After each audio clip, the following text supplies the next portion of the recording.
అసలు దగ్గర ఎక్కడ డివిజన్ లేదండి. మనిషి మనసే మనిషే చేస్తున్నాడు ఇదంతా. వాళ్ళలో అవును. ద్వేషం ఉంటుంది, భగవంతుడికి ద్వేషం అని చెప్తారు. వాళ్ళకున్నవన్నీ అక్కడ ఆపాదిస్తూ ఉంటారు.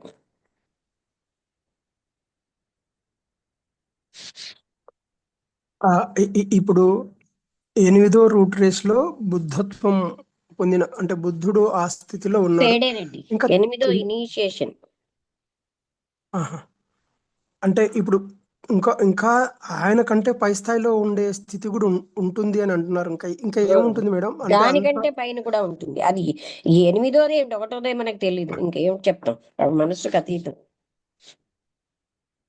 అంటే ఈ ప్రపంచానికి ఇంకా ఆ ఆ ఆ అది స్థాయి అంటే ఇంకా మనకి ఈ జ్ఞానం. జగత్తే కాదండి, ఎన్నో జగత్తులు ఉన్నాయి. మ్మ్. మనకి మన బుద్ధికి అతీతమైంది. ఎన్నో జగత్ అంటే ఇప్పుడు ఈ భూమి లాంటి ఇంకా ఎన్నో గ్రహాలలో ఉన్నాయి కదా. ఆ, జీవ ఇంకా పరిణామం. ఇవాల్వ్ అయిన మ్మ్. వాళ్ళు కూడా ఉన్నారు, బాగా పరిణతి చెందిన వాళ్ళు కూడా ఉన్నారు. మ్మ్.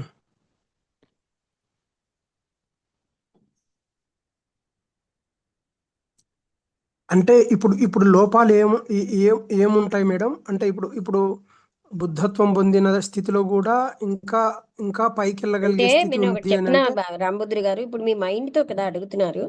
ఈ మైండ్ ఫస్ట్ ఇనిషియేషన్ మ్మ్. వరకే వెళ్ళలేదండి. యాడప్ షిఫ్ట్ కే మనకు తెలియదు కదా. అవునా? అది మ్మ్. ఇందాకల నుంచి చెప్తున్నారు కదా, భూమి మీద ఉన్న మానవులు ఊహించలేనిదని. మ్మ్. అది మనం తెలుసుకోలేందండి, మనసుకు తెలియంది.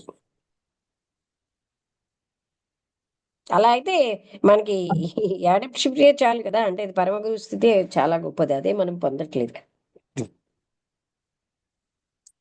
అంటే ఇప్పుడు పరమ గురువు స్థితి నుంచి ఎనిమిది స్టెప్పులు ఎక్కినప్పుడే అంతే బుద్ధత్వం అండి. ఇప్పుడు ఒకటి చెప్పిన మనకు పరమ గురువు అసిస్టెంట్ స్థితికి కూడా మనం రాలే. ఎందుకంటే స్వార్థంగా ఉన్నాం కనుక. స్వార్థరహితంగా ఉంటేనే అలాంటి స్టేజ్కి వస్తాం.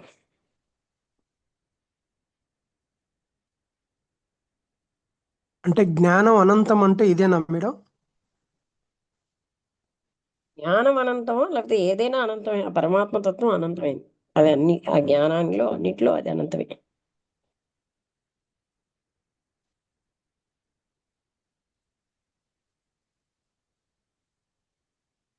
ఇప్పుడు నేనేమంటున్నా అంటే మనస్సుకి అందవండి ఇవన్నీ. అవి మనకు అక్కర్లేని విషయాలు కూడా. ఎందుకంటే ఉన్నాయని ఆయన చెప్తున్నారు, వింటాం అంతే. మనకేమో స్వార్థం లేకుండా జీవించడమే అనేది మనకి ఊహకు అందట్లేదు. కావట్లేదు మేడం. అది అదే అదే అదే కావట్లేదు. ఫస్ట్ స్టెప్ వరకే కావట్లేదు. ఫస్ట్ ఫస్ట్ ఏంటి? పరమ గురువు యొక్క శిష్యుడికి కూడా నిస్వార్థ స్థితి ఉంటేనే కానీ ఉండడు. ఆ స్థితే రాలే మనకి.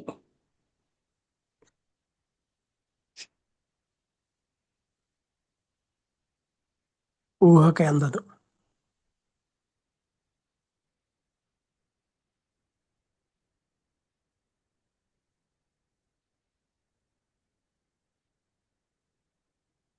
ఏంటి ఏమైనా మాట్లాడతారు ఎవరైనా? ఈ అంటే ఇప్పుడు డివిజన్స్ వ్యవహారంలో ఉన్న ఇప్పుడు వ్యవహారంలో ఉన్న ఈ లెక్కన ఆలోచిస్తే ఇప్పుడు వ్యవహారంలో ఉన్న గురుస్థానాలు ఏవి ఆ అర్హత పొందకున్నా గురుస్థానంలోకి వెళ్ళి లీడ్ చేస్తా ఉన్నారు. అది అందరు గురువులు అయిపోవచ్చు పీఠం పెట్టుకుని. అదే మేడం. అంటే ఇప్పుడు ఈ ఈ ఈ పూజ్యత ఇదంతా ప్రకటనే ఊరికే అంతే. అంటే అంతకంటే మనకి ఎక్కువ అనవసరం ఏం లేదు. కదండి ఆ టాపిక్, ఎందుకు మనకి ఏమంటారు.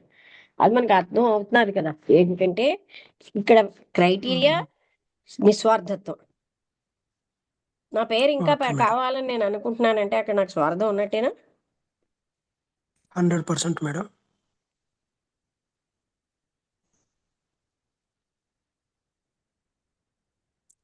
మరి మరి మరి ఇప్పుడు ఆ అజ్ఞానంలోకి వెళ్ళిపోతున్నట్టే కదా మేడం.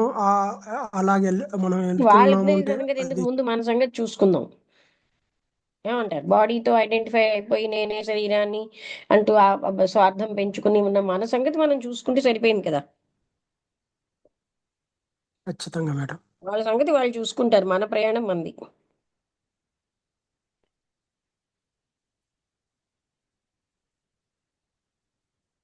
Okay madam. అసలు ఈ ఈ ఈ ఈ ఇంత వివరణ అంటే ఇంత వివరణ అంటే ఒక జ్ఞానం యొక్క వివరణ ఇంత అద్భుతంగా వివరించుకోగలుగుతున్నందుకు ధన్యులం మేడం. మీరు మాకు చెప్తున్నందుకు. అంటే అది ఎంతవరకు ముందుకెళ్తాం అనే దానికంటే కూడా ఎలాంటి స్థితి మనము అంటే ఎన్ని ఆ, పుణ్యకార్యాలు చేసాం అన్నది క్రైటీరియా కాదండి. అది అవును మేడం. పూర్తి అజ్ఞానంతో ఉన్నప్పుడు కొన్ని చెప్పారు అలాంటివి. నేను చెప్పాను కదా, రాక్షస పనులు చేయకుండా అని, అంతే. టెంప్టేషన్ పెట్టారు ఉమ్, పుణ్యం అని.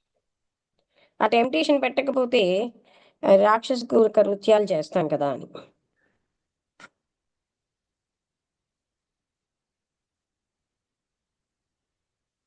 ఆ, అదే మేడం.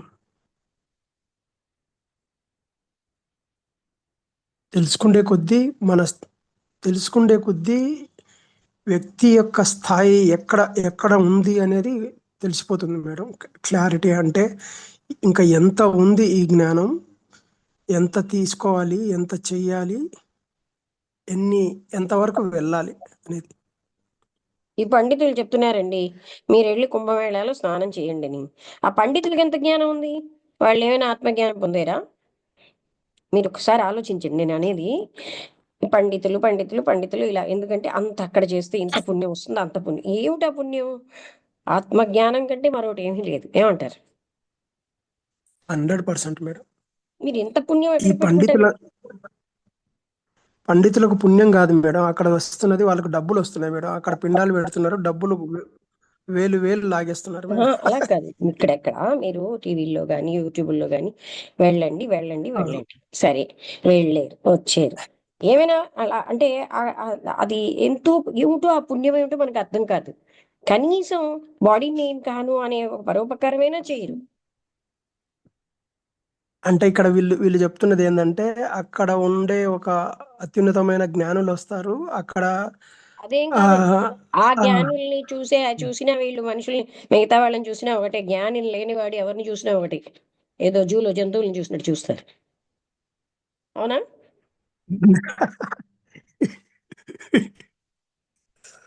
అంతే జ్ఞానం కదండి. జ్ఞానం లేనివాడు ఉన్నవాడు జూలో. చూడడం వేరండి, జ్ఞానం లేనివాడు జూలో జంతువులాగే చూస్తాడు. బా సూపర్ మేడం.